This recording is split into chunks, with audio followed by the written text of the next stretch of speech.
हमारे साथ इस वक्त जयंत चौधरी हैं। जयंत जी, यहाँ पर एक कहावत है जाट लैंड में, इस वक्त आप बागपत में हैं, जाट जिसके ठाट उसके। ये जाट लैंड नहीं है, किसानों की धरती है, चौधरी चरण सिंह जी की कर्मभूमि है और इस क्षेत्र ने चौधरी अजीत सिंह जी को बार बार पार्लियामेंट भेजा। तो पुराने रिश्ते हम लोगों के हैं और वो कायम है, मजबूत है। घर है आपका, जब घर आते हैं तो कैसी फीलिंग आती है?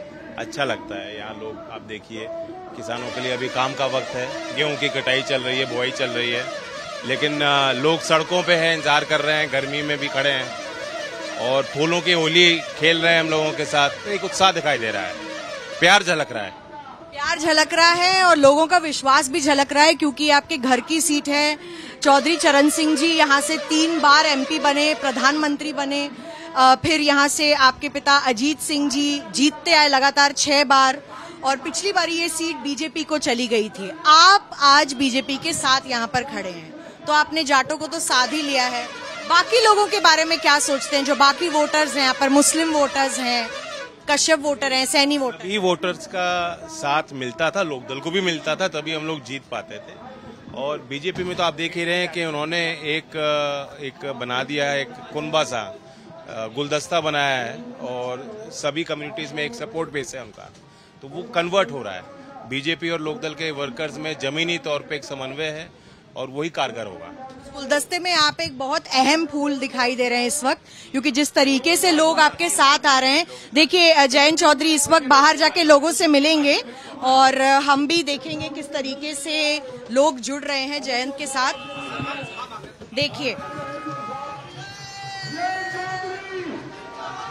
तो यहाँ पर आप देख सकते हैं कि लोगों की जो भीड़ है वो उमड़ी है जयंत चौधरी से मिलने के लिए।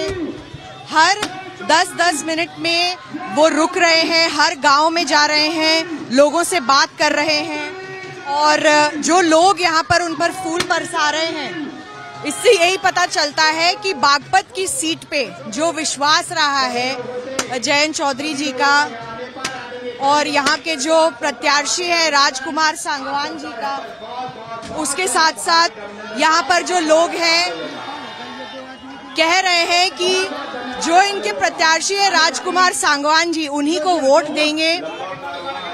और जयंत यहाँ पर लोगों से बात करते हुए इस वक्त दिखाई दे रहे हैं। आप देखिए कि लगातार यहाँ पर लोगों की जो भीड़ है वो उमड़ी हुई है चारों तरफ। तो यहाँ पर कई ऐसे गांव हैं जहाँ पर लोग दिखाई दे रहे हैं जयंत चौधरी को देखते हुए। तो चाहे वो जाट वोटर्स हो या युवा वोटर्स हो या फिर वो मुस्लिम वोटर्स हो, जयंत का ये कहना है कि इस वक्त सब एक साथ हैं और लगातार यहाँ पर जो उत्साह आप देख रहे हैं, क्योंकि बागपत जो है जयंत चौधरी की पैतृक सीट है, घर है, और इसीलिए शायद लोगों का जो पुराना विश्वास है इस वक्त दोबारा दिखाई दे रहा है। चौधरी चरण सिंह यहाँ से 3 बार के विधायक जो MP हैं वो बने, उसके बाद यहाँ से अजीत सिंह जीते। अजीत सिंह के बाद यहाँ जयंत चौधरी खुद चुनाव लड़े थे, लेकिन वो यहाँ से विजय नहीं हो पाए। बीजेपी के सतपाल मलिक उस वक्त जीत गए थे। लेकिन राजकुमार सांगवान जी, आपसे बात करना चाहेंगे। अच्छा, राजकुमार सांगवान जी से भी बात करना चाहेंगे। लेकिन देखिए, जिस तरीके से जयंत अभी लोगों से मिले हैं और उनसे बातचीत करने की कोशिश करेंगे। तो जयंत, जो रिस्पांस आपको मिल रहा है लोगों से वो बहुत ही अति उत्साहित रिस्पांस है।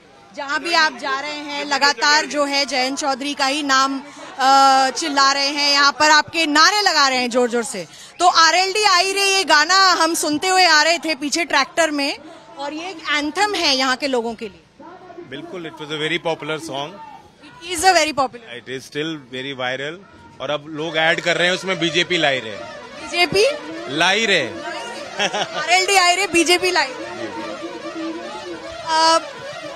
जो एक बात यहाँ पर मैं पूछना चाहूंगी, जो राजपूतों का इस वक्त गुस्सा है बीजेपी को लेकर, वो कैसे आप आर यू स्माइलिंग, मुस्कुरा के आप वो सॉल्व कर दे रहे हैं, कैसे हैंडल कर रहे हैं?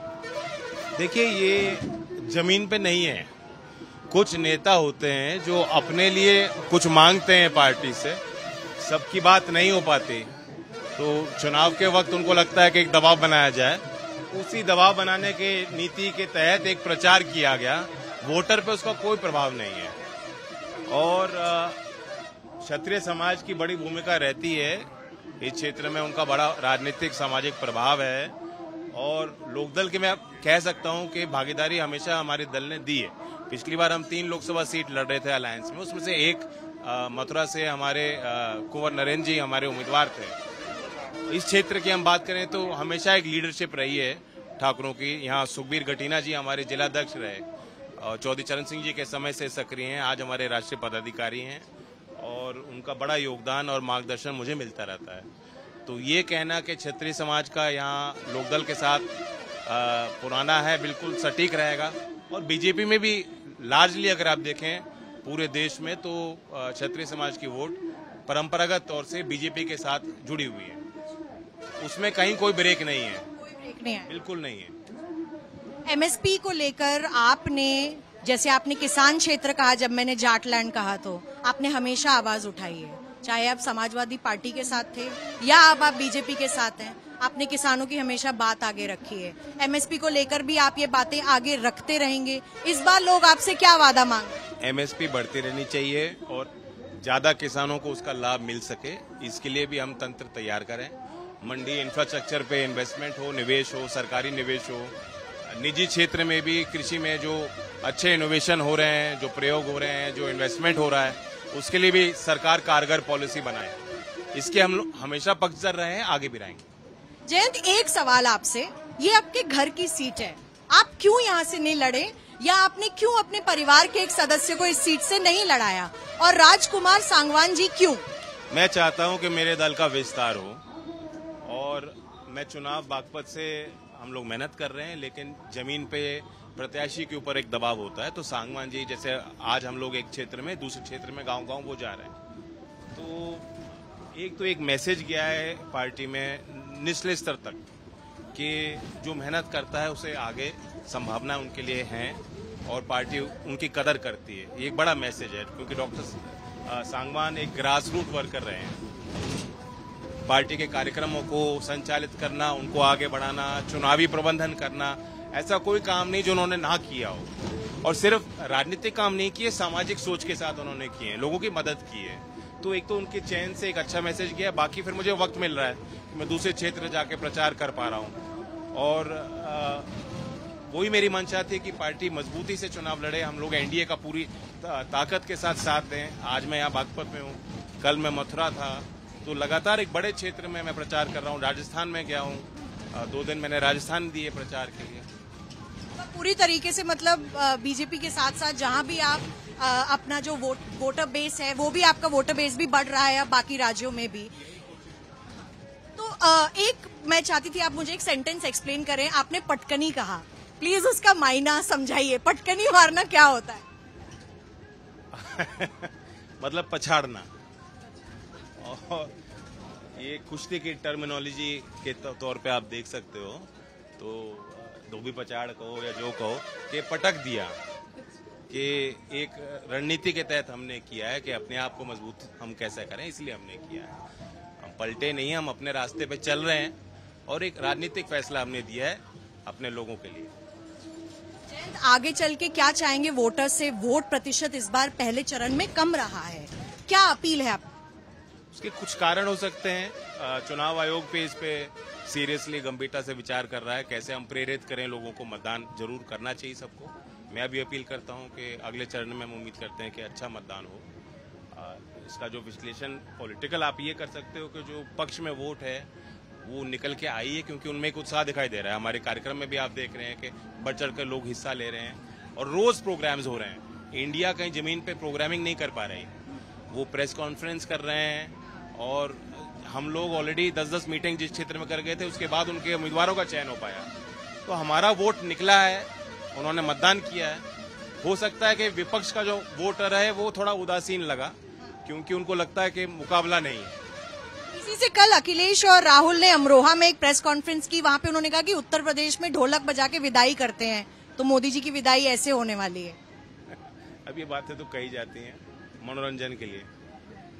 मनोरंजन के लिए उन्होंने ये भी कहा कि कास्ट सेंसस इस भारत का एक्सरे है, क्या इस बात से आप सहमत हैं? देखिए, ये सिंपल सोल्यूशन ऑफर किया गया है।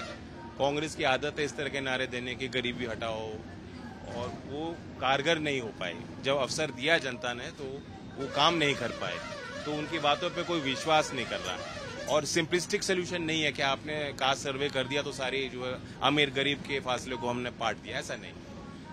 एक लिहाज से आप देखें कि एनडीए बात कर रही है विकसित भारत करने, वो एक समाज की बात नहीं, एक जाति की बात नहीं, एक धर्म विशेष की बात नहीं, वो सब की बात है। तो एक पॉजिटिव एजेंडा है, एक long term planning, strategic planning के साथ हम लोग एक एजेंडा तैयार करके जनता के बीच ले जा रहे हैं। और ये लोग बात कर रहे हैं जो कभी 80-90 के दशक में एक पॉलिटिक्स होती थी, वो वापस वहां पहुंचाना चाह रहे हैं।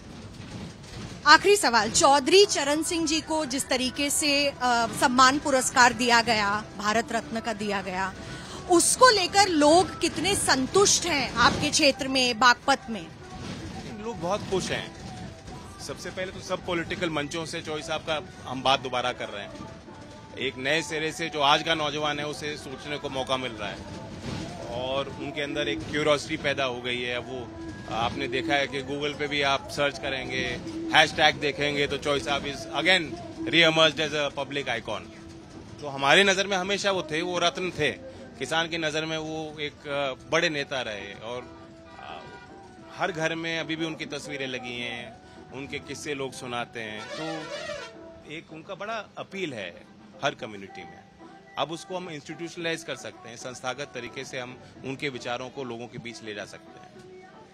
आप अपना जो प्रत्याशी है कितने मार्जिन से जीतता हुआ देख रहे हैं बागपत में? आपका एनालिसिस क्या कहना है? जितना मार्जिन मेरा होता उससे ज्यादा रहेगा। कितना होता फिर भी? नहीं, मार्जिन एक वोट से हो या लाखों से हो, लेकिन मुझे लाखों की उम्मीद है। ठीक है, बहुत बहुत धन्यवाद। जयंत चौधरी यहाँ पर बेबाक हमेशा बात करते हुए, और फाइनली हमने उनको पकड़ भी लिया बहुत प्रयासों के बाद, लेकिन ये बताते हुए कि बागपत में किस तरीके की स्थिति है और वाकई में क्या आरएलडी और भाजपा का साथ में आना बहुत फायदेमंद रहेगा दोनों पार्टीज के लिए। अब ये तो जनता ही बताएगी। उम्मीद ये कर रहे हैं कि ज्यादा से ज्यादा वोट लोग देने के लिए बाहर आए। नासिर खान के साथ मिलन शर्मा, आज तक।